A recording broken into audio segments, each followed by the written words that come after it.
What's up, everybody? Welcome to a brand new episode of the 5280 podcast on the MHRT Network. I'm your host, as always, Mundungus Creevy, alongside Cameron Parker, Gage Madrid, and Glenn Hauser. How we doing, fellas? What's up? Good. Okay, so coming off a bye week, Didn't think there'd be. Oh, hold on, it's me. I forgot. I had opened up the stream so that way I could put the link into my other chat. Oh, that's always fun. Yes. So now Gage's like, who's echoing? I know, right? Gage. Like, now that we've shown our professionalism on the live stream to all these people, already off the rails as we do. So you wouldn't think that the Broncos coming off a bye week would be a very busy week. Wrong. We'll go ahead and start off with the biggest news. Luke Wattenberg just signed a 4-year extension. Thoughts? He did. I don't like the move. It's kind of one where they may know. I think you said it, Mike. They might know a little bit more than we do. They gotta know something that we're not seeing. Yeah, that we're not seeing. I will say this. It's something probably in the grand scheme of things that isn't a terrible deal when you look at it. Like he's 5th or 6th in terms of the highest paid centers in the NFL, and I guess he's $20 million guaranteed. As far as what I just saw there, and I think not to make it too much on a quarterback thing, but this is also pretty pro for Bo as well, because the moment you move on from Wattenberg is at least the idea that you are moving on from a center that he is plenty familiar with. And so you're almost like asking a pitcher to learn a new catcher. Right.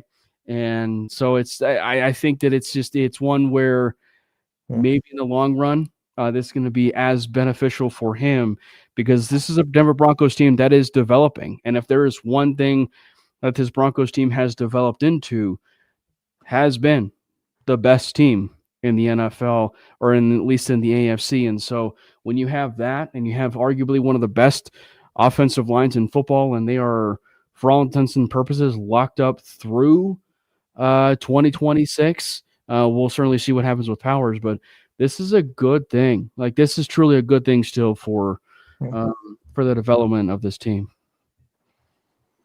I mean, I see it a little bit different. I just talked about this over on Broncos Syndicate. I understand wanting to maintain continuity, but it's been very obvious for these last couple of years that Wattenberg is the weak link on that offensive line in run blocking, as well as his actual snapping. His high snaps and low snaps throw off the timing of the play, especially when you're trying to get to progressions later on in the down. The beginning of the play gets screwed up because Bo Nix is trying to corral a crappy snap. I understand the rapport that he has with Nix, and at this point, I just have to trust the front office because they haven't made too many moves that have led us astray to this point. So their batting average is pretty good. I've got to trust him here, but let's just say if I were GM, this is not a move I would make just based on the information that I currently have as someone who covers and studies the team. Yeah, I mean, the contract, Mike Kliss is reporting 4 years, $48 million. I mean, that's not a bad deal, especially considering with a starting center, some of these salaries are even, considerably higher. I'm with you, Gage. They have to, there's a reason they made this move at this point. Obviously, they trust him. We're right in the thick of things in terms of our window for the next few years of success. And now they have their starting center. To Cam's point about Ben Powers, that's the one that's going to be very, very interesting, is what happens next year. Do you guys have any opinions on what you think the Broncos do in his spot? Will they keep him one more year, or do you think that they're going to move on? I don't know. I mean, the one thing you can say is it probably doesn't change anything necessarily. Sure. I mean, I will say though, from the Broncos side of things, it seems like they are making a trend to really keep this group together as much as possible. Mm-hmm. So as much as he probably would seem like the obvious one out, it still is one where they could keep him on the roster for 2026 and then move on from him, fresh money, if you will, after 2026. So they're still drafting his replacement in 2026, or they may have him on 2026, and then that's when, based on draft and developer and everything, that's when maybe you see a little bit more of an opportunity to move Julio after 2026, and everything. So I at least for the time being, am expecting Powers to be here, but he's also one of those players where the moment we either doubt him or the moment we always got to forget about him, he flips the switch, right? Like he flips that switch, he becomes one of the best guards in the entire NFL the moment the regular season hits. So, and frankly, if anything, it kind of proved that the Broncos still rather miss him. Are you sure? I thought that Forsyth was the year after Wattenberg. So Forsyth was the first year of Peyton. That was the first year of Peyton. I'm talking about Wattenberg right there. Yeah, I thought Wattenberg was the first year of Peyton. No, and then Forsyth and Bo were together. No, Forsyth and Bo were together in Oregon. They came up. Forsyth came out in 23. 1 year before. Wattenberg came out of Washington in 2022. Okay. And actually, it was the 5th round. And if I remember right, George Payton traded up for him. Yeah, he did. So Pelissero is saying 27 mil guaranteed. Okay. We're still paying Russ too. Not anymore. Not after this year. Not after this year, yes. Again, man, that's not the move I would have made. I would have looked to upgrade the position either in the draft or free agency. But what are you going to do, man? It's the move they made. We've got to live with it. Well, and this isn't the only player that they've reached out to or extended. They already extended Will Lutz to a 3-year contract. They also reached out to Malcolm Roach, which I think is a fantastic move. I think the defensive line completely changed when Malcolm Roach came back. One thing we're not hearing about, though, is JFM. We haven't heard anything about JFM. I honestly, just try to be honest. Do we need to bring JFM back? Well, depends. I'm not saying that he's not good, but with all the things that we have going on, JFM's name is not really getting called all that much. It's because he's doing the unnoticed shit. Yeah. Sorry, go ahead, Cam. No, exactly. I mean, the Gage is right. They say when you don't hear someone's name called, that's usually good news. They say it for a corner. If you don't hear Surtain's name called, it's rather a good thing. There was a few games here and there where Riley Moss wasn't targeted. That's a good thing. And when you aren't hearing DJ Jones's name, Mike, that's a good thing. When you aren't hearing John Franklin Myers' name, that's a good thing. I think the thing with JFM, though, is it isn't so much whether the Broncos want to bring him back as much as it's the financial aspect of where they're at and the players that they currently have on the roster. JFM is playing himself into a situation where he very well might end up with 15, maybe even 20 mil on the open market based on his performance and level of play. That is a little bit too much for the Broncos and based on their overall depth on the defensive line. And frankly, there are 2 players that are deserving of more pay raise and more playing time. One is Malcolm Roach, and the other is, frankly, a guy who, pun intended, betted on himself quite literally in Uwama Awazarike. Awazarike has, frankly, if there's anybody, needs as much as these reps as anyone, and he's played himself into a situation where JFM really has become expendable at that. So I think it's just more so about the depth and just the overall financial aspect of it between 15 to 20 million for JFM. I mean, I understand that, don't get me wrong, but they're going to have the money once that Russ deal's off the books. They could cough it up if they wanted to, especially considering they just gave $27 million guaranteed to a mediocre center. So for me, this is one where they are really thinking Savion Jones can develop into that replacement.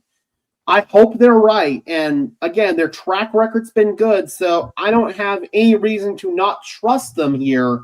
But if I were the GM, I would be extending John Franklin Myers and Malcolm Roach, and I'd be looking to get a center on the cheap in free agency or possibly the draft.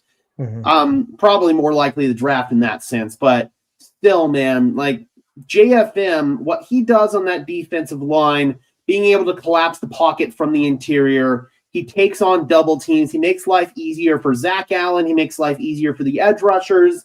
He truly is the unsung hero on that defensive line. He doesn't get enough love from the national media. And like you said, Ken, he's going to get the bag wherever he goes.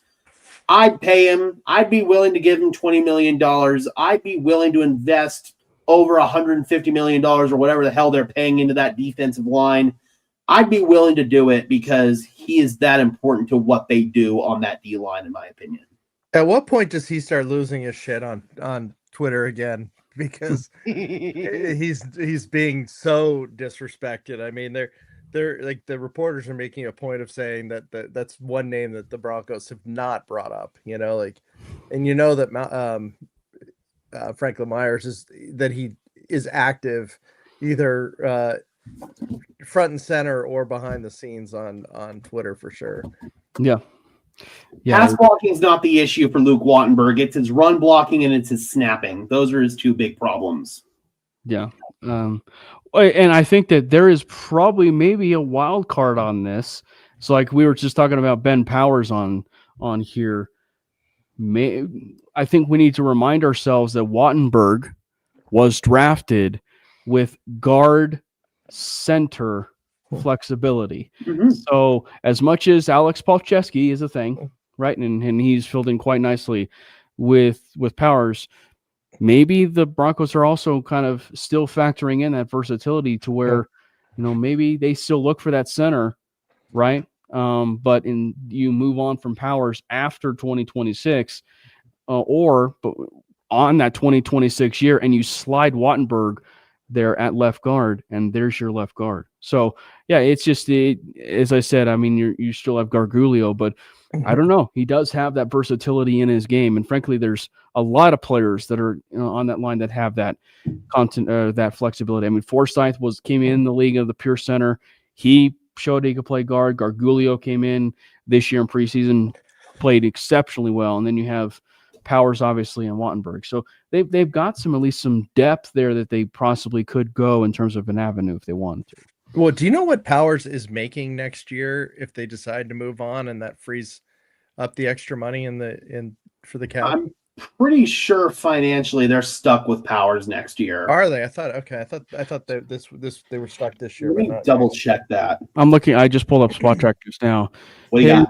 His base salary in 2025 is 11.4, and then his cap hit is 17.4, and then in 2026 his cap hit reaches or goes to 18.4, and that's barring. Yeah, we're stuck with him. Yeah, he's staying. I shouldn't say we're stuck with him. He's not terrible. Well, before all these extensions, I know the Broncos had like $66 million in cap space this upcoming year. So they got money to burn, man. Yeah, they've already got 53 players. Well, actually now 54 because they just extended Wattenberg. They got 54 players under contract and fully locked up. So, well, no, I mean still 53, but yeah, they've got a full roster of players under contract. So it's not like they've got to go out and make a bunch of moves in free agency, like little moves just to fill positions and fill depth. They've got money to burn on some big players. Yeah, and we need to go get some big players. Figuratively and literally. Yeah. Now, I still want a big 360-pound nose tackle, desperately. Yeah, let's go get that guy that the Bucks dropped. What's his name? Rookie? Desmond Watson. Yeah, Desmond Watson. Just let him sit down in the middle of the line. It'll be fine. That was the problem. That's all he could do. Yeah. And we do know that the Broncos were in on a running back since J.K. Dobbins went down. They ran on Dameon Pierce, but it looks like he chose the Kansas City Chiefs practice squad. Why? I don't know. Have fun not making the playoffs, you jerk.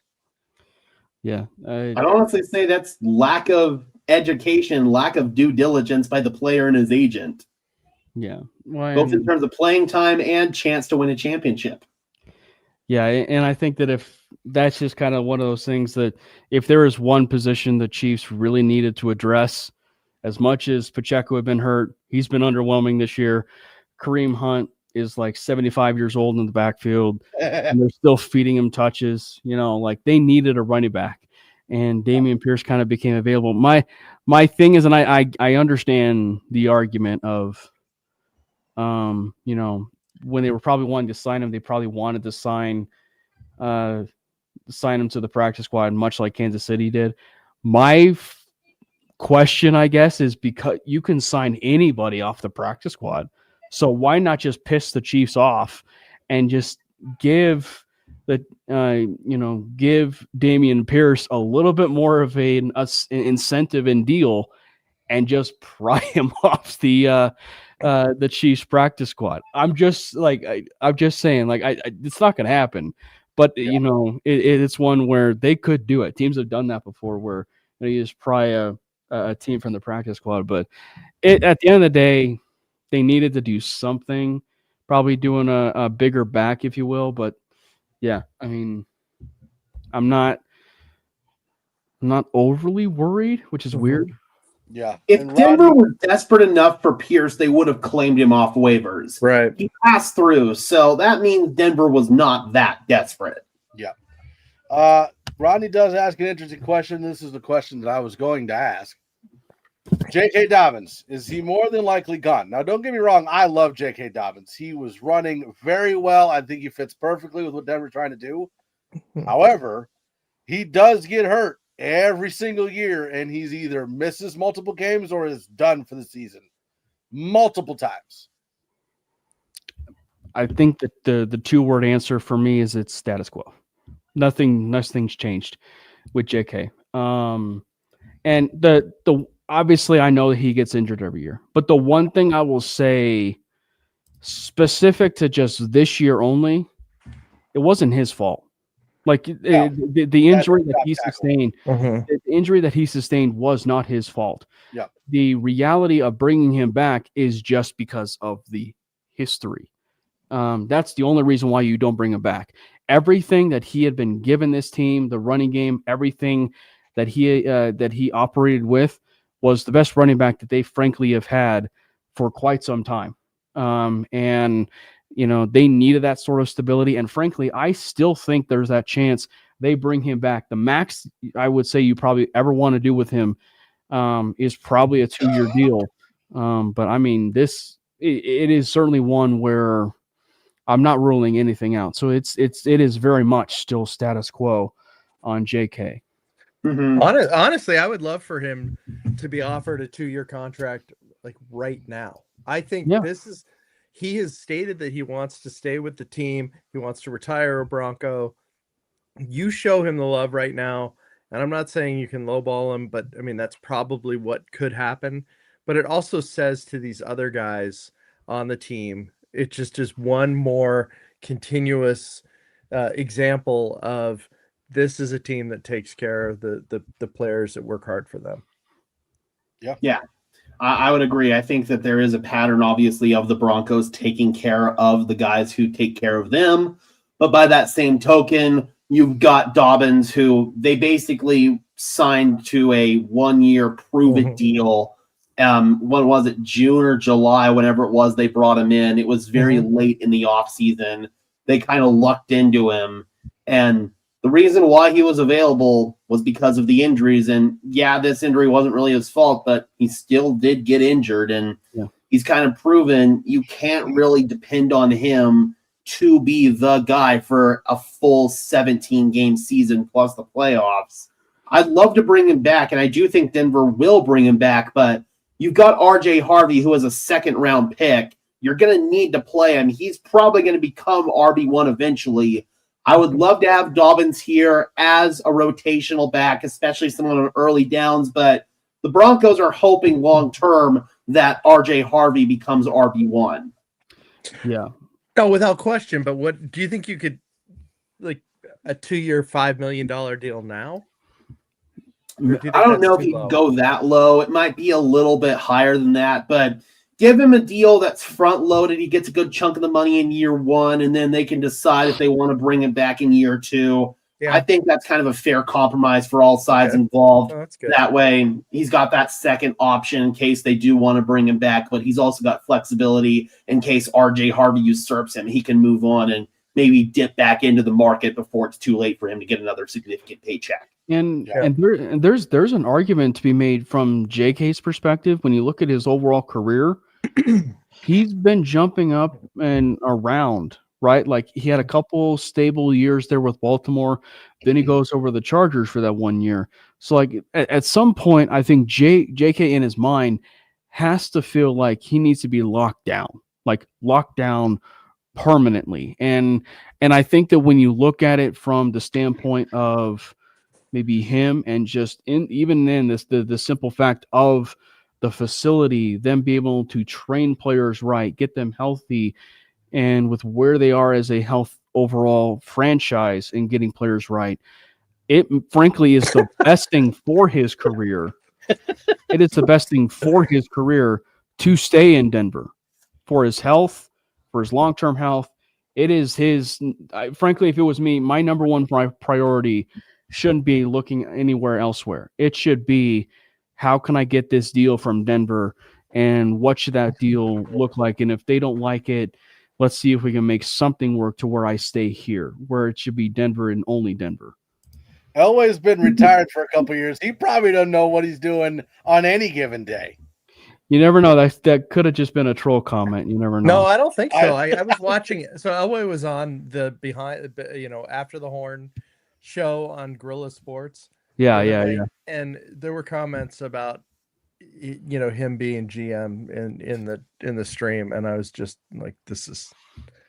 I mean, you've got the national media who doesn't know their ear hole from their asshole. Then you've got fans who genuinely think that it's some grand conspiracy and John Elway's still calling the shots around here and George Payton's just a puppet. Like, I've got fans in my comment section who ask me that at least once a month, and I have to be like, no, dude, John's out drinking martinis and playing golf in California. He does not give two shits about what the Broncos are doing right now. I will say this. This is the first time in reference to Tyler Bidet that I've seen him be called asswash. That's really funny. We just packed that in with this. Absolute booty cheeks. It's right there. All right. So Glenn and I were not able to be on the show last week, so we didn't talk a whole lot of Chiefs stuff, but we are going to talk about it today. Not so much the Chiefs game with the Broncos, but where the Broncos stand now, where the Chiefs stand now, where the AFC West is right now. So if you look at the current playoff standings after these last week's games, the Patriots are still number one after their win. The Broncos are number two in the AFC for playoff seeding. So that currently means that other than the Patriots, Broncos would be home for the entire playoffs unless we played the Patriots. Well, the only reason the Patriots have the number one seed is they've played one extra game. Yeah, they haven't had their bye yet. Broncos. Yeah. Yeah. So as far as things are concerned right now, Denver's in good shape to get the one seed.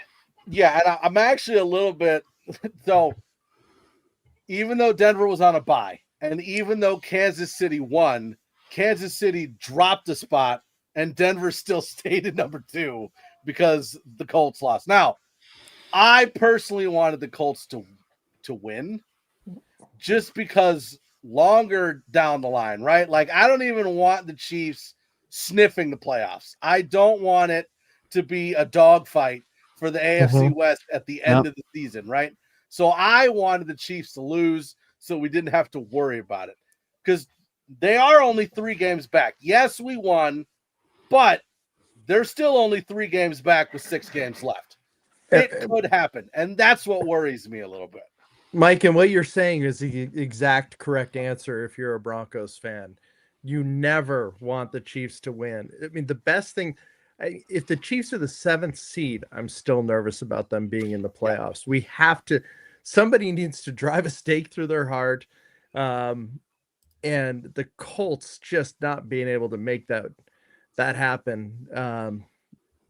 I mean, I just feel like it's going to end up Christmas night's going to be a pretty significant game in my opinion, in terms of just getting the Chiefs completely out of there, and the Broncos may just have to take care of business on their own.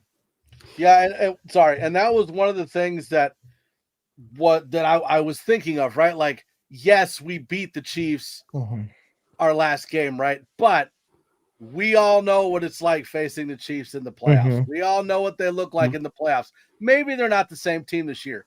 Do you really want to test that theory? Because I don't. Yes. I don't know. I don't want to see them in the playoffs. I'm not scared of them. They're the better football team. We are, but do you want to try to beat them 3 games in a row? Yep. That's. I don't think we're going to need that second game. I don't think we're going to need the Christmas game. If Denver wins their next 4, they're the number 1 seed. They won't need help. That Chiefs game, we might be playing starters in the first half just so they're not rusty, but we might be sitting starters the second half because it will not matter. No, Gage, I'm talking about that game would be for us to get them out of the playoff situation, not necessarily for our seed. I was thinking like that we had like somebody needs to wipe these guys out.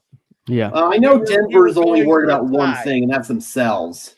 So we were going for a tie. Is that what the goal was? That's what I was pulling for personally, because it would have screwed both teams over. Right. Well, and I understand that the Patriots are on a 9-game win streak. They're 10-2. I understand the Colts beat us, but the Colts have leveled off. They're not looking as good as they were.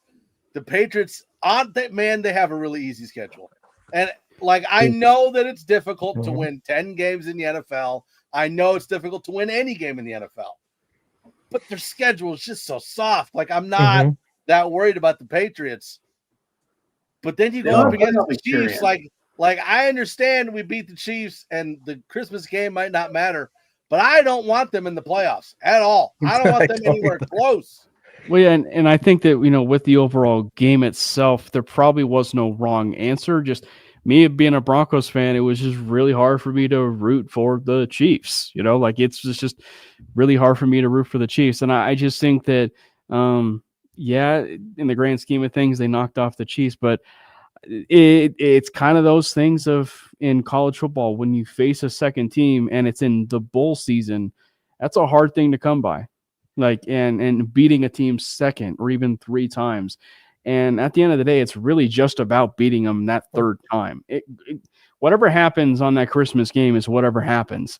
But it's just, it's when we actually get to playoff time and you already beat out the allegations of the Kansas City Chiefs. Well, now you got to beat the allegations of the Kansas City Chiefs, the refs, and everything in the playoffs, which the heightened level of stress that you're dealing with there is already far too much than what it needed to be. And it's one of the reasons why the Chiefs just simply need to be out. And granted, there's a few games that are still, not easy when it comes to the Chiefs schedule here. I mean, obviously Thanksgiving, they have Dallas, which is, if anything is going to end up being what we've seen against that Eagles and Dallas game, Dallas is going to be a bit of a tough game. And obviously they still got to face Houston. Mahomes actually has to face Houston, and that's going to be a bit of a tough test for Mahomes. So, I mean, they have a bit of a tough task ahead of them. But if there's one thing we know that the Chiefs have on their side, it's those referees. Okay, so the Chiefs have the Cowboys on Thanksgiving, then they have the Texans, then they have the Chargers, then the Titans, then the Broncos, then the Raiders. So 1, 2. I see 2 losses there 3? for them. Yeah, I'm seeing 3 wins at least. I see a loss against the Chargers, and I see a loss against oh God, what was there? I had one more. Who was it again? You got Cowboys, Texans, Chargers, Titans, Broncos, Raiders. Chargers and Texans. Chargers? Yeah, I think so. Chargers beat them once this year, and that might be the Chargers Super Bowl sweeping the Chiefs. Dude, the Chargers offensive line is just that's a little. I don't trust Dallas on any given week, so I can't pick them to beat Kansas City. But if there's one thing that's good, What up, go Rams? If there's one thing that's good in their direction, it's that it's at home. Like it's at home, and they play so much better. They play so much better when it comes to at home, and obviously the only thing going in the Chiefs' favor with the Texans is they're actually in Arrowhead for that game against the Texans. Yeah, I'm just gonna put it this way. If the Denver Broncos are scared about the Chiefs in the playoffs, then they don't deserve to be Super Bowl champions this year. This team needs to have the mindset that they can beat anybody, anywhere, anytime. They could go out and play them in a fucking landfill for all I care. This Broncos team is better than the Chiefs. I don't care about the rest. I don't care about Patrick Mahomes, Travis Kelce, Andy Reid, Chris Jones, any of those motherfuckers. This Broncos team is built to beat them and put them in the ground. I'm done with this team being scared. We're the better team. We are out to prove it, and I want to beat the best en route to winning the Super Bowl, damn it. I'm good with just winning. I don't care who we beat. I don't think the team is afraid of the Chiefs. Yeah, I think. We are. I am. I don't want to see him. Go away. Hey, bring up Mikey's comment, please. Oh, wrong one. Here we go. I want them out of the playoffs just because of pure old-fashioned AFC West hatred. It's not because I'm scared. Yeah, but it's useless. But I was gonna say it has nothing. It has nothing to do with the team. The team ain't scared. There is one thing. I noticed how Gage stopped after that. Yeah, like he left that last sentence out. Are we afraid of the Bills or Ravens? No. But no, yeah. Josh Allen get beaten up the other night. Man, that was something else. Like he a little more scared of the Ravens than the Bills. Let's just put it that way. Yeah. Yeah. But no, if there's one thing we know about this Bronco team, though, they have never played scared this entire season. It used to be. And then Derek Wolf happened. No, that Brandon, just Perna. And Perna. Yeah. Perna, but then Derek Wolf. Yeah. And then the wheels came completely off. It really did. All right. So I can't be like that on Broncos Syndicate. This is my outlet. You get unfiltered Gauge on this show. We'll have to put a PG-13 warning on it. So the Denver Broncos are 9-2, first in the AFC West. Los Angeles Chargers 7-4. Kansas City Chiefs 6-5. Yeah, Raiders. Who even cares? But you've got a 2-game lead on the Chargers and a 3-game lead on the Chiefs. So right now the West is good. Things can still happen. Do I think it will? No. But I do think we're making the playoffs. I don't think that there's any question on whether we're going to make the playoffs. I think there's a 96% chance right now, as far as playoff picture goes, that the Broncos make the playoffs. The question I have then is, with the remaining games that we have, are we winning out? I mean, the next 4 look pretty damn good. I'm not going to lie. That Packers game and that Jaguars game, it kind of depends what version of those two respective teams show up that week. But again, I don't know if there's a team out there that's better than the Denver Broncos right now. So I'm confident that Denver can take care of business. Gage, did you have your pre-show toke? No, actually, because I went straight from my show. That's why. He's throwing out MFers here and MFers there. Doesn't even care. Gage looking like Luke Wattenberg right now too. Got the lettuce flowing. Just needs black hair. All right, so we have. Well, but I think that when you look at the Broncos schedule, the Commanders game probably at the beginning of the season would have been one, like the Commanders, right? And I think that, like, if there's really any game aside from the Chiefs game, because that's kind of obvious, but like if there's really any game or games that is really a cause for concern, it's the Jacksonville game at home and the Packers game at home. Jacksonville is just one where you don't know what Jags team is going to show up, right? Like, and that's really just the biggest thing that should scare you, regardless of the fact of how banged up they've been. You don't know what team's going to show up, so that should be a bit of a scary one. And then the Packers, right? Like the Packers are pretty hit and miss, but when they're on, they are one of the best teams in the NFL. And so, when was the last time they were on? That's what we're fixing to find out. In a few weeks. You stop it. But been no, a it's while. it. I think that that's just that could be an interesting game because but I think they're in the grand scheme of things, I think those two games don't necessarily impact whether or not the Broncos are going to end up having with the number 1 seed. And so if they win the rest of their games, which is they're probably going to win on Sunday, then they'll beat the Raiders, then they have the Packers game. If they win again with the Chiefs, I mean, you're still talking about the prediction we've had that you guys had at the beginning of the season, which is 13-4, like almost like 14-3, which is if you're 14-3, you're automatically probably going to be having that number 1 seed. I think you have if you're going for seeding, the Broncos have to hit, I'd say, at least 13 wins. Well, then let's look at it this way, right? So you got Denver number 2, you got New England number 1. So let's go through the Patriots' schedule here. They've got 2 losses on their schedule, in my opinion. The Giants next, and then they've got a bye. And then Bills, Ravens, Jets, Dolphins. I'm giving them L's against the Bills and the Ravens. The Bills are going to need that game desperately, so I think they're going to play their best football in that one. So I don't see them losing that one, the Bills. And then they've got the Ravens in Baltimore. It's always tough beating the Ravens in Baltimore, especially now that Lamar and Henry and that entire team's kind of back to full health. I think those are both losses for the Patriots right there, and that might put Denver ahead of them. But also, they have not played spectacular football, truly.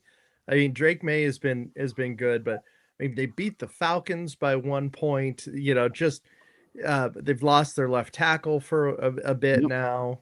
So it's like it's going to be pretty. Have you seen their schedule? The Patriots? Yeah. Yes. They played the Raiders, Dolphins, Panthers, Saints. They lost to the Titans, Raiders, by the way. Browns, Falcons, Jets, and Bengals so far. So, yeah, I mean, high-powered team. And Joe Flacco was driving that Bengals team down for the winning drive. I think if T. Higgins were still if he were healthy at that point, or if Jamar Chase were in the game, I mean, those receivers had as much experience as we do in the NFL. So it's like, that was really touch and go for the Patriots in that game. Yeah.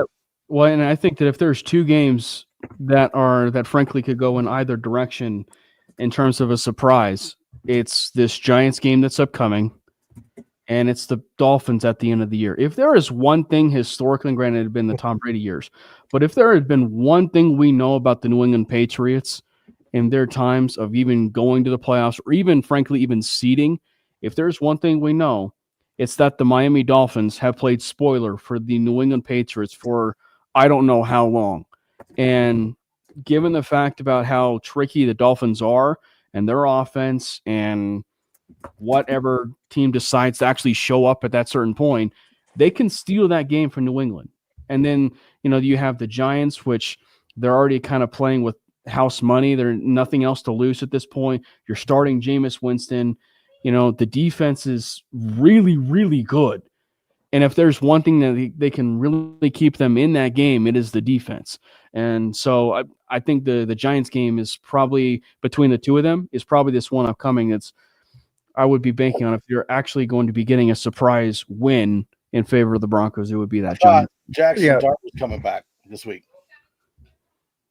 That's another huge shot in the arm for the Giants as well. No, the Giants didn't beat the Lions, Cairo. They should have, but they allowed things to get out of hand, go into overtime and lose. But to Cairo's point about the Patriots schedule, are they a good team? Yes, actually they are. They are a good team. Contrary to what I was just talking about with some of these games and some of the losses and some of the close ones, this was a team that picked in the top 5 last year or in this past draft because their record was so poor. So for them to actually now have the number of wins that they do says that they're a good team. It's not the schedule won't. They had a they didn't have a great schedule last year, and they were a terrible team. So there's much improvement with that.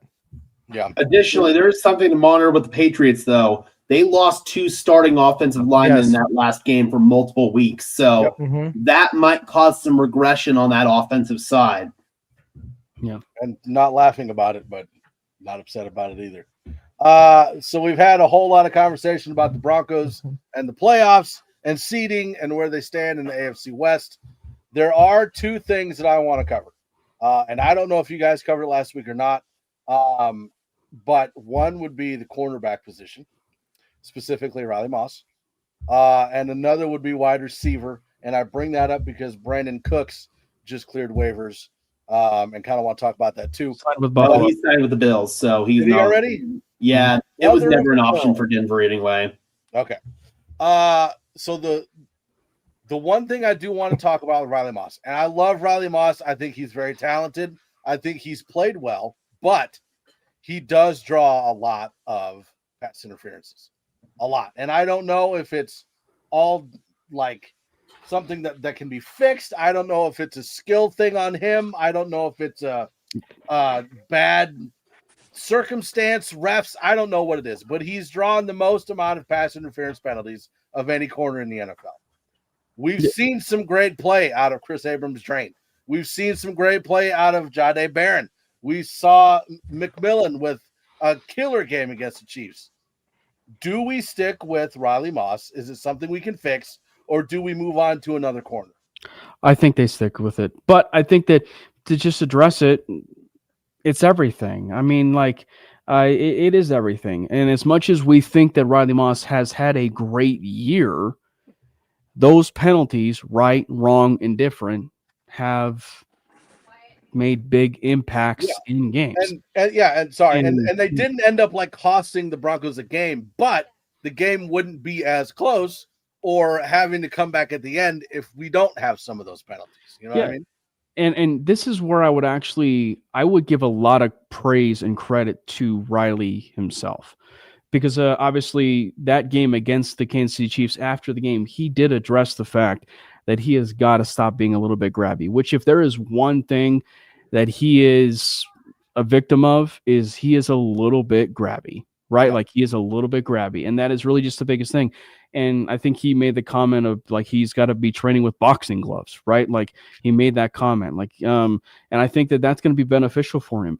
He's too smart of a corner and too good of a corner, frankly, for cornerback too, for him to be having those penalties, right, wrong, and different.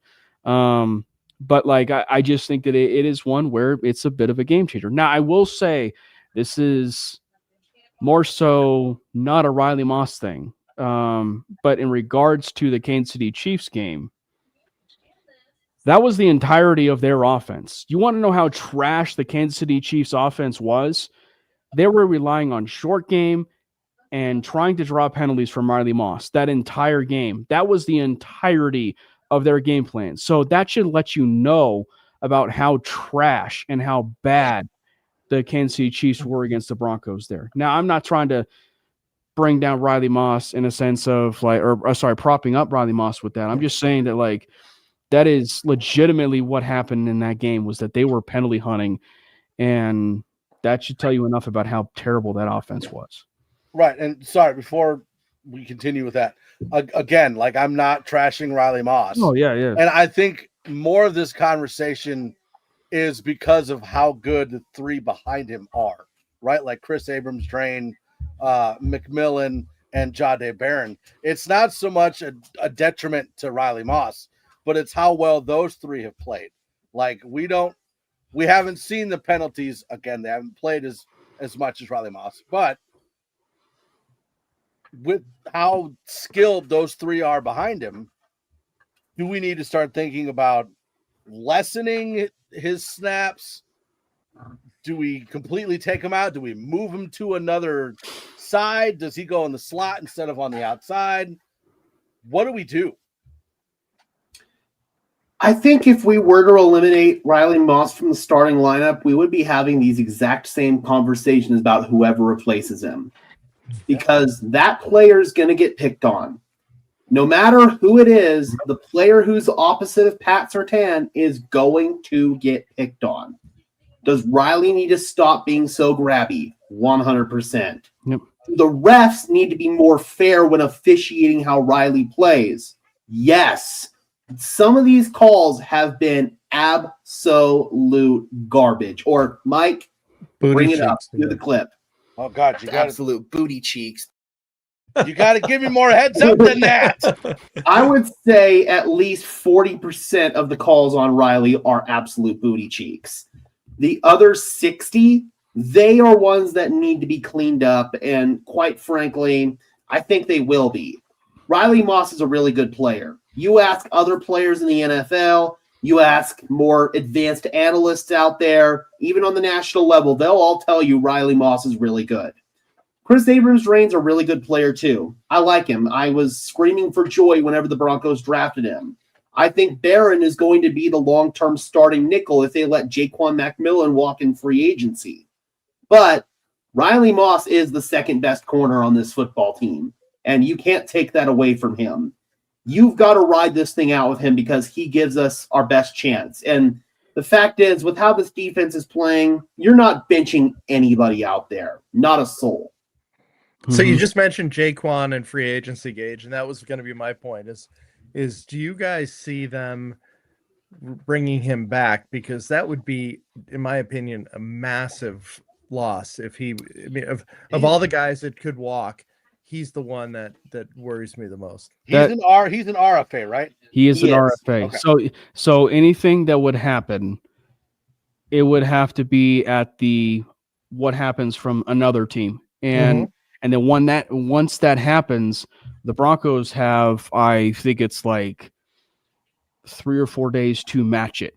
Like they have 3 or 4 days to match that said deal. They did that with CJ Anderson when the Broncos signed that contract extension with CJ Anderson.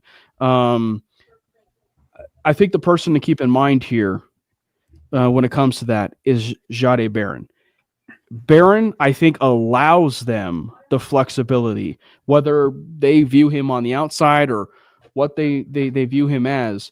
His versatility allows them so much to where you can keep Jaquan McMillan, and then you can just use Barron however it is that you want to. I could frankly even just say that Barron's been a little bit of a godsend to this defense because of the secondary help that he's been able to provide, which is being able to play in multiple different spots. So I would just say they may not pay Jaquan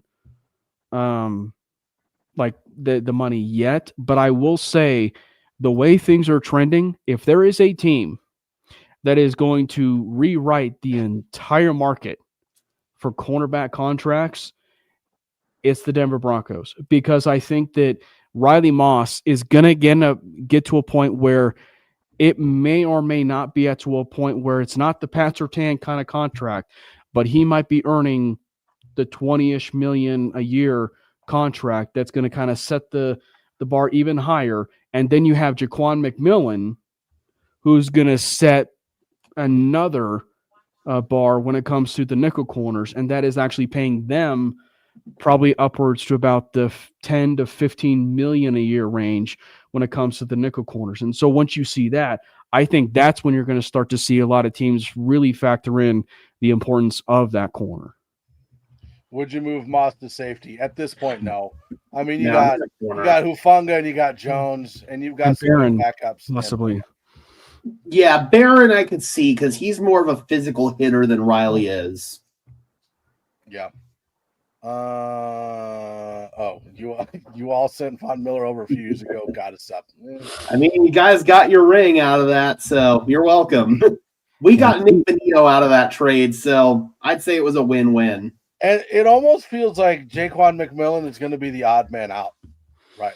Like this next offseason. There's so many options. Like unless you're paying him, because if the plan is to move Barron to the starting nickel, and then put McMillan behind him, you're paying McMillan a pretty penny to. You wouldn't put McMillan behind him by that point. You would let him walk if that were the case. Right. And I got to be honest, I think there's some team out there that's going to make Jaquan the highest paid nickel in the league, and I don't know if Denver's going to match that deal. So Yeah. would we get it? We would get a draft pick in return. We would. So what do we put it at? Second round, first round? I would Third actually round? What do you be think? I would actually be spicy. I would actually say first round tender on J-Mac. You could put that on him. That's Really? well within the Broncos' right to do so. I didn't figure they'd go more than third. You can't. You can't For do it. RFA? You can't. It's first and there's one that there's like 3 levels, and one isn't really a third round tender. I thought So it was first, second, third. And No. you didn't go below a third. it's first and second, and there's something else that they Okay. label on it for a tender or something. I think it's just kind of like a right of first refusal tender or something like that. I think it's kind of like the one they did with Philip Lindsay. A Where- chicken tender. Yeah. Yeah, it wasn't really a tender at all, Chicken basically. nuggets. Chicken tender from Raising Cane's. And eventually Cool. they I'll said, take that. "No, we're not even going to bother with that, Phil. We're just going to release you, and you'll be a free agent now." But also, Ooh. but also, I think that this is such an interesting dynamic because the way this ownership group has operated this team, they love their players and they are doing everything they can to honor and reward the players that are on their roster, right? So I'm just not ruling anything out, frankly, at this point. I know, and I say all of this too to kind of bring it back to where I know we mentioned that it seems likely that Jonathan Franklin Myers is headed elsewhere with the big money deal.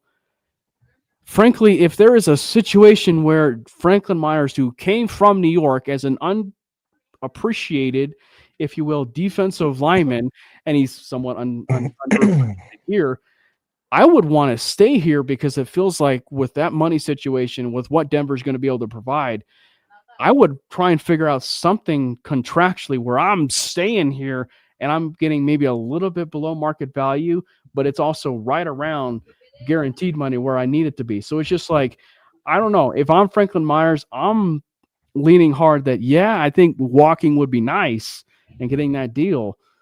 But I love the idea to be in this team, this moment, and keep that chemistry at still an all-time high. And winning, Cam. Yeah. Yeah. Like this guy came from the Jets, as you mentioned. Like he's seen it, he's lived it. Like, Exactly. Yeah. And if you think about it from the Broncos' perspective, let's just be honest. Over these past like 5 to 10 years, the quality of free agency has dipped. Pretty much every single year, it gets worse and worse. Like, I remember this past free agent cycle, we were talking about all of these free agents that might become available. They all re-signed with their respective teams because the teams didn't want to let these good players out the building. It's not often that good players hit free agency unless there's some sort of risk involved. Denver would know that. They signed 3 risky free agents in Talanoa Hufanga, Dre Greenlaw, and and Evan Ingram. Yeah. That goes to show how irrelevant Evan Ingram's been. And it is kind of cool, and it makes you hope for free agency next year that there are some good players that slip through into free agency because Denver has owners that have money that can throw it around at free agents. And by all accounts, Denver's going to be big players in free agency this coming offseason. Yeah, what's a more I will attractive say, like- destination? I mean, Sorry, really, go ahead. what's a more attractive destination than Denver? You have Hawaii. a brand new practice facility, the Aloha Bowl. You have this new practice Sorry, it's really facility cold of out the here, so richest Hawaii. owners. You have a young quarterback. You have the best defensive player in the NFL. You have a new stadium on the horizon. You have a rabid fan base that's sold out every game since 1969. And I thinks mean, this Elway's is- the GM. That's right. You have John Elway, who's making moves on his scooter and in the boardroom. I mean, this I can't think of. I think this is going to be people are going to beeline. But I do have to ask you guys because I brought it up in our group chat this morning. Yeah.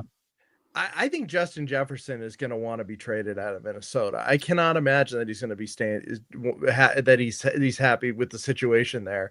And now that Chicago is the leader in the NFC Central, I mean, this is or NFC North, I should say. I mean, this is crazy, right? God, What you're do you old, think it- Glenn. Like, well, I'm just saying, What like, do you think? What do you think it would take to pry Justin Jefferson away in a trade for the Minnesota Vikings. I would. Sorry, I never thought we were going to have this conversation. Yeah. But don't the Minnesota Vikings look stupid for letting Sam Darnold go? The Minnesota was in such a weird place that, like, if you look at hindsight 2020, they were in such a weird place because at that point in time, there really was no wrong way that they could have gone about Daniel it. Jones too, guys. They had both of them. I will say this: there was Cousins before that.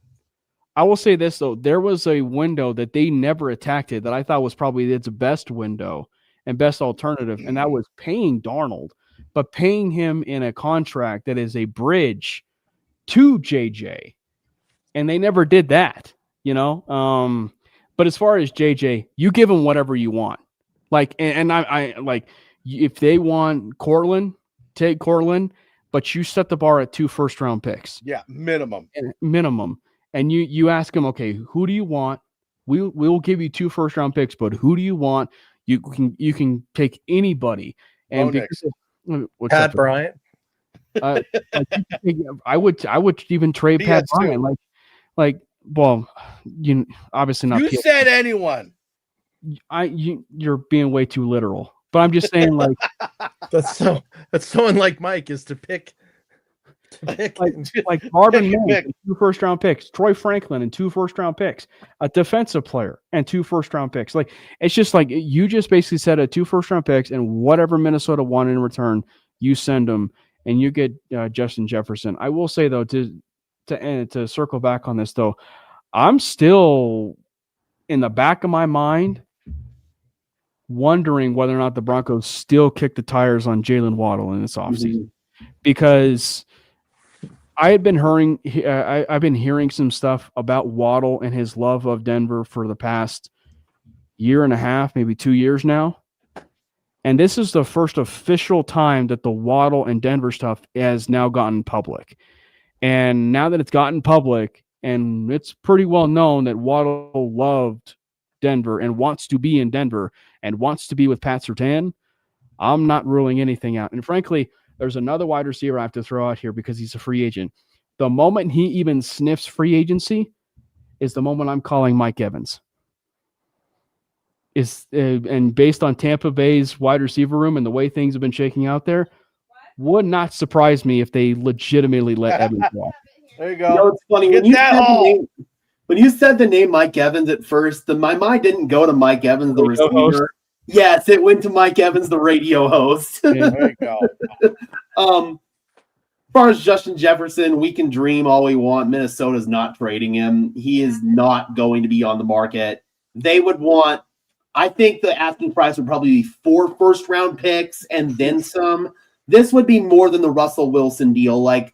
Justin Jefferson is the best receiver in the game. He's a franchise-altering player, and there's no draft capital or other players that would be more beneficial to the Minnesota Vikings than Justin Jefferson. So, but there's no franchise there, Gage. Well, they're what is their I don't want to say prognosis, but what does their outlook look like for these next few years? They're fucked, dude. No, not really. If they're willing to admit that JJ is not the guy this season, if they're willing to admit they failed, they can correct this. Who they can get is they have Max Brosmer, the former UNH Wildcat, is starting this weekend. Hey, Geno Smith might become available. Up there, Kirk Cousins. He's going to be. That's what I said. And honestly, that might be enough to make Justin Jefferson happy. Listen, in the same way that I was shocked that they didn't re-sign Sam Darnold, it shocked me even more they didn't try to even make a trade for Kirk Cousins from Atlanta. I actually have a wild card fit, or frankly, one that makes maybe too much sense. Mac Jones in Minnesota. Yeah, I can see that. That would make sense too. He's not a free agent, though. He signed a 2-year contract with the Niners. Ooh, that's true. I didn't think of that. I could see a number of different veterans over there in Minnesota. Not that one. Russell Wilson's done. Jameis Winston retire at the end of this year. I'm very confident in saying that. Should even retire. You know who actually makes sense? Trey Lance. He's or Anthony Richardson, because we saw that clip with Kevin O'Connell and Anthony Richardson. That's one. But Trey Lance, he's a Minneapolis native. He's from there. And he played really well in the preseason for the Chargers. He's a former top pick. And if there's anybody who can salvage a former top pick, it is Kevin O'Connell. Apparently, he can't salvage the one that he handpicked himself, but you give him Daniel Jones or give him Sam Darnold, he can work with that all day long. So that's the type of quarterback I could see going to Minnesota, along with a Kirk Cousins or somebody like that. But I believe they're going to probably end up moving on and accepting that they fucked up with J.J. McCarthy. And if you're choosing between keeping J.J. McCarthy or Justin Jefferson, the choice isn't even a choice, quite frankly. And that huffing and puffing video of JJ in the locker room when he's like, have you seen that one? I'm like, oh, I'm scared. I think like the greatest part about this entire conversation is that everything is going so well in Broncos country that we're talking about the Vikings. They were talking about taking their, because we don't have that much to complain about. Well, and the other side of this too is we have a head coach who quite literally trolled the entire franchise and fan base for thinking that we were interested in JJ McCarthy, and we never were. You know, and so like it falls back on the fact that Sean Payton has literally changed the trajectory of where things are going for the for the Broncos right now.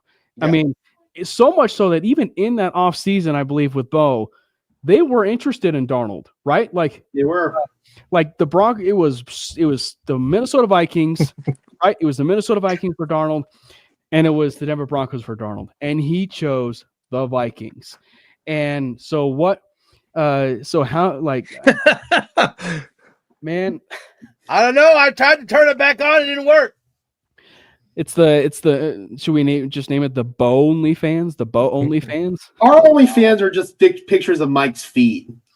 Dude, that's exactly what I was thinking. Mike's feet make Fred Flintstone look my feet are sexy. You stop it. I got some good looking feet. Okay? My cat's feet would make more money than yours. They look like Hobbit feet. Cat's feet. A pool table has better legs than Mike. Hobbit's feet. Look like Hobbit feet. Whatever. They got moss growing on them and everything. Riley Moss. Yeah, Riley Moss is hanging He's on. so sticky, he's growing on Mike's feet. And just like Riley, Mike's grabby himself. As much as I can, yes. So one last thing before we get into the Commanders game. We do need to talk just a little bit about running back because, again, we don't have J.K. Dobbins. We have R.J. Harvey, who was okay. Yeah. He was okay. But you also saw McLaughlin step up a little bit. Mm-hmm. Is that what we're running with, or are we bringing somebody else up? Are we going to see more of ass wash? Like, what exactly are we going to see here?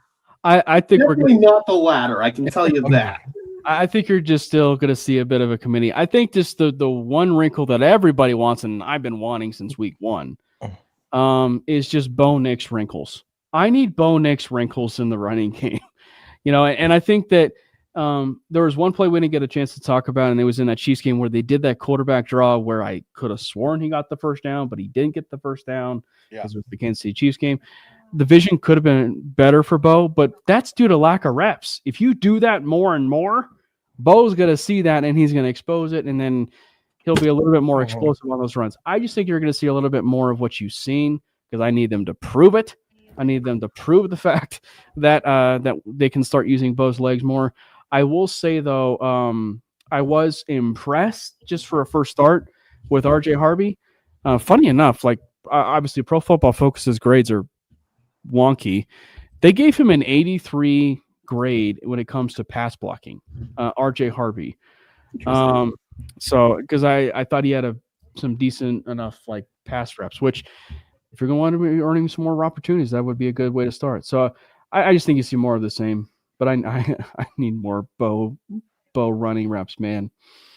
Agreed, man. Like Bo Nix is such a dynamic athlete with the ball in his hands, and Denver needs to stay ahead of the chains. You need to try to make 1st and 10 into 2nd down and 5, and using Bo Nix in the run game will make it so much easier, not only for when Bo's carrying the ball, but whenever the running backs are carrying the ball, because defenses are always going to have to respect the possibility of number 10 pulling it and keeping it. So you should have lighter boxes because of that. That'll open things up, but the Denver Broncos do seemingly want to bring in another running back, but it's somebody they want on the practice squad as opposed to the active roster. That's according to Benjamin Albright. So that kind of takes away guys like, now Dameon Pierce and, Cam Akers up in Minnesota, funny enough. Those guys are kind of out of the equation right now because they're already on other teams' practice squads, but maybe you see him bring in a Zach Moss or a Jamal Williams. I'd say at this point in time, it's probably going to be status quo in that room, though. I was going to say, Deuce Vaughn. There's a guy who's about my height and about, 145 pounds. I think he might have a couple inches on him, Cam. Yeah, and that would be Deuce Vaughn. Listen, I was always told size didn't matter, okay? So we don't need to It's how talk you about use it. it. And listen, if Cam can get a couple inches on anybody, he's up for it. I will say this though. In the grand scheme of things of special teams, which deservedly gives one big hard smack on the rear for that game against the Kansas City Chiefs. That's what I'm talking about. I think that if there's one little wrinkle I would love to see, and if you are going to see a little bit more from Jaleel, Deuce Vaughn on kickoffs. Yeah. I mean, at this point, why not, right? I mean, he's on the roster. I'd love to see him at least get some game action just so we know what we have in him. But number two, 1 seed or whatever. And then in that Chargers game, the final game of the year, we start him and he has that game that he had against TCU where he just goes bananas, and then he ends up signing for some team. Yeah. All right, we got the Broncos and Commanders on Sunday night. How are we? Obviously, we're not having Jaden Daniels. It sounds like he's out for this game, so we don't have to worry about him. So we're going to get Marcus Mariota. Yep. Right? We are. Yep. We are going to get Marcus Mariota because Dan Quinn was an absolute fool and decided to play Jaden Daniels further into the game. I'm going to that's what's going to happen. And that's a boy right there, Mike. That's a Quinn move if I ever saw one. Dan you know what Quinn you call that? as well as Travis Hunter plays. In case you guys are unfamiliar, this guy right above me wanted the Denver Broncos to hire Dan Quinn over Sean Payton. No, I wanted to hire Dan Quinn over Nathaniel Hackett.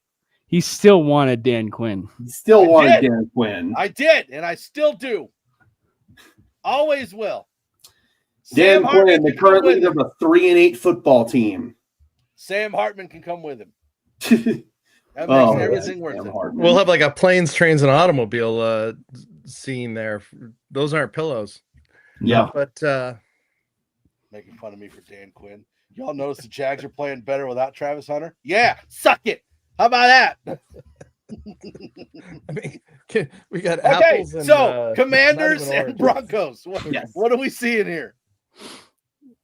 I'd be surprised if it's not a beatdown, actually. I mean, given the way that the Commanders' defense has been playing, it should be a beatdown.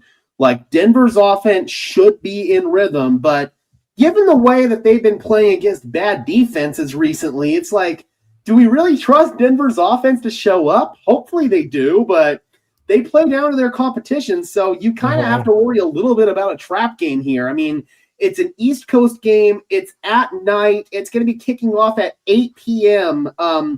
At 8 p.m. Washington time, 6 p.m. Denver time. So that is something that the Broncos are going to have to contend with. They're still an NFL team. The offense, at least from a schematic standpoint, doesn't change a whole lot with Marcus Mariota out there because he's still a mobile quarterback. He can do a lot of the designed quarterback runs. He's got a plenty good arm. He's a former number 2 overall pick in his own right. So I think that the Denver Broncos, if they take care of their business, play sound, fundamental, disciplined football, and keep their foot on the gas for all 4 quarters, there's no reason why this shouldn't be a blowout. But the Broncos are going to have to work against some circumstances like the travel and stuff like that. I think they will. I mean, I'm surprised that this game is still the Sunday night game. I thought it was going to be flexed out for sure, especially after that injury. But Yeah, I see it. I see Broncos 37-17 on this one. Wow. I'd be shocked if it were not a significant difference. Well, and I think it's one where you look at this game and it's one that's like, I come back to it and they're coming off of a bye, right? Like they're coming off of a bye. And when you think about the game they just had, and I said it, but like the fact that they had that game against the Chiefs in what they had in all 3 phases going into the bye, we're going to look back on that game specifically for the true turning point for the rest of the season when it comes to specifically the offensive side of the ball. And I think that while they didn't really necessarily put up all the rushing numbers, if there's one thing that they proved, Bo Nix proved, if you will, he can win a freaking game against an elite defensive coordinator when it matters. And I think that should give the Bronco fans so much hope, because they can go win a game where he's throwing 300, yards all over Dan Quinn's, pathetic secondary. And, and then he throws up and puts up 4 touchdowns and proves in the Dan Quinn, Sean Payton Bowl that Sean Payton was the right head coach and he wasn't third in line for the throne of the Denver Broncos head coaching job. I swear to God, me and Cam are going to fight next time. We should call it the Mundungus Bowl. The Mundungus Bowl. The Sam Hartman Bowl. There we go. As far as games that can get better ratings, I mean, are there options as to what games you can flex and what games you can't? So each network, whenever a game is subject to get flexed, they've got one game that their network has that they can protect. Usually it's the best one. And outside of that, there just weren't any good games out there. So I think they just kept this one on Sunday Night Football just by virtue of not having a good replacement. Like Buffalo, Pittsburgh would be a good one. That one would probably be protected. Houston and Indy would be a good one. That one might have been a good candidate. I might have done that one. Everybody wants to see Shedeur. So Cleveland and I San think Francisco. the other side of this too is just like there's just certain games. Chicago and Philly. There's just certain games you cannot. That'd be good. But like that one's in national spotlight already. That one can't get flexed. But I was gonna say, like, there's certain games where you can't flex out just strictly because of what you guys are saying, like contractually. Like, sadly, we have to hear Chris Collinsworth on the mic, when we, watch Bo Nix, beat the Washington Commanders. But I just think that when you see it, I think it's almost like a firm, they can't change it. And if they had to change it, it had to have been 2 weeks out. Like, Wait, that's not a Romo game, is it? No. Are we gonna? Oh, thank God. We're getting Chris Collinsworth though. Better than Romo. Yeah. I mean, it's as long as Collinsworth's not calling him a Mahomes game, I think he's tolerable. But anytime you got Mahomes in the equation, Yeah. Tolerable. I think this game is going to come down to the same thing we've been talking about all season. If the wide receivers can actually catch the ball, aren't getting too many drops, and if Bo Nix can maintain his footwork, kind of like he did in the Chiefs game, and is a little bit more accurate with the ball, I think we'll be fine. I'm not really worried about the running game. Defense, obviously balling out, and we're getting PS2 back, right? Or no? Yes. And Singleton. Yes. Okay. And Singleton? Yep. Sure looking that way. I'd say that PS2 is more of a sure thing than Singleton is right now. Yeah. Great feature on Singleton on GMA this morning, by the way. Yeah, I didn't catch that. I heard it was good, though. Yeah. I will say, though, just from the flexing point, how exciting is this, though, as a Bronco fan? Because, like, the Broncos are prime time, and they easily could have flexed this out, but they chose not to because the Broncos' season and the way it's unfolded, they're 9-2, second in the AFC. They are prime time. They could have flexed out because of the Washington Commanders game, but no, they wanted to keep it because the Broncos are prime time and they are vying for that number 1 seed, and that is the reason why that game was not flexed out. And obviously, I know, but the last time we were on prime time, we played the Raiders. And, Still won the damn game, man. I know, but woofta. That was a bad game. It was, but we still won it. It was still a dub. They all count in the column the same. All right, so we're all thinking the Broncos beat the Commanders. I'm not going to ask Gage the score because I know he's not going to say it. Well, what are your guys' scores? you said 37-16, right? 17. 17. Is that a scoregami? No.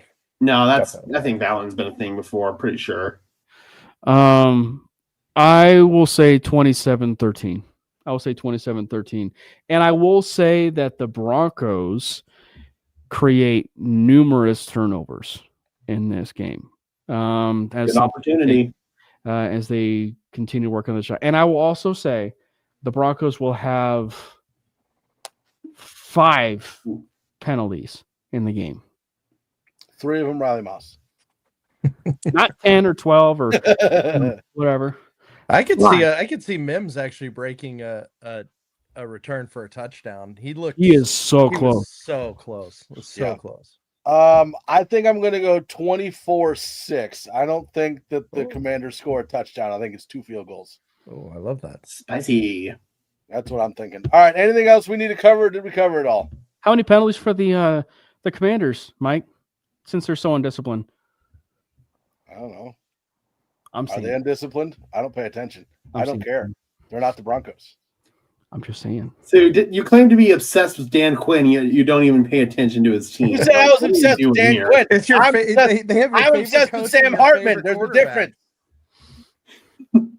Sure, you're trying to move the goalpost now. I see how it is. Mundungus and Sam Hartman in the next Hallmark movie together. So. I'm down. No, that's more of an OnlyFans thing. What Mike Sam Hartman's face and my feet. That's how it's going to work. Well, we're probably what Mike's like hoping for is we end up having a Jim Harbaugh and what's Jim hairier, Mike's feet or Sam's head? Well, I was gonna say is we have a Jim Harbaugh and Jim Schwartz type situation at the midway point of the field where Sean Payton is so amped that he beat the Washington Commanders that he shoves Dan Quinn, not getting a handshake off, and Quinn is so pissed off that we don't get a handshake on the field, and therein lies more of the Dan Quinn Sean Payton rivalry. I think that's what Mike wants. I want Cam to stop playing with Sean Payton's dick. That's what I want. All right. Anything else that we need to cover? Nope. Cool. All right. We want to thank everybody for joining us in the show. It's always great when you guys do and give us your comments. What? I'm just moving on. Moving on from we've ever had on this show, I think. It was a great segue. I like it. It's always great when you guys can comment and kind of steer the show towards the questions that you guys have, and we love to answer them. Make sure you head Rod, on. thank you for joining us, even though you're a fan of another team. Appreciate the engagement. We've been getting a lot more like other teams popping in here recently. I've been noticing. Rams, Patriots. Awesome. I just get going in my little spiel, and Glenn Michael too. Blocks me Appreciate that. Right in the middle of it. It's fantastic. That's what you get for loving Dan Quinn and hating Travis Hunter. Yeah, Travis Hunter, so worth the number 2 pick. Now I forgot where I was going. Oh, make sure you head on over to the MHRT Network. Check out all the shows we got. We got shows Tuesday, Wednesday, Thursday, Friday, and then the neighborhood on game days. Obviously, the Christmas game day, we will not be doing that one because it's Christmas, and my wife would divorce me. I will. It's cheaper to not be divorced, so I'm not going to do the show. Come watch it on Broncos Syndicate with me. Wow. Okay. Make sure you head over to Broncos man. as well and hit that like, subscribe, and thumbs up. And you can join as a member on Broncos Syndicate as well, right? Sure can. Okay, so make sure you hit the join button there. You can also hit the join button on the network. That feature's turned on, so go ahead and hit that if you'd like. I think it's $2, $5, and $10 per month, and there's different benefits for each. So pick which ones you like. You also have those options over on Broncos Syndicate. Not sure what the cost is. Gabe does. I don't. Who's Broncos Syndicate? Wow, that's not nice. No, Cairo's comment. Like, who the hell's that You guy? ain't chilling for another pod, you whore. He's allowed. It's good stuff. But yeah, you've got the 5280 on Tuesdays, the Wild Wild West on Wednesdays, along with mainly Broncos, hosted by Cameron Parker on Wednesday nights as well. We have a cluster puck, which covers the Avalanche, who are also having a good season so far. And then you got Broncos Buzz with the two old guys on Friday, other than Glenn. We have other old guys, not just Glenn. So make sure you check that out as well. We love the Broncos. We love Broncos country. We'll see you guys later. Peace. Fast lane when I pass in the street, bag of money in the passenger seat. Simcoe's been asking for me on the road from the west to the east. Way up, I might never come down, cause the coast right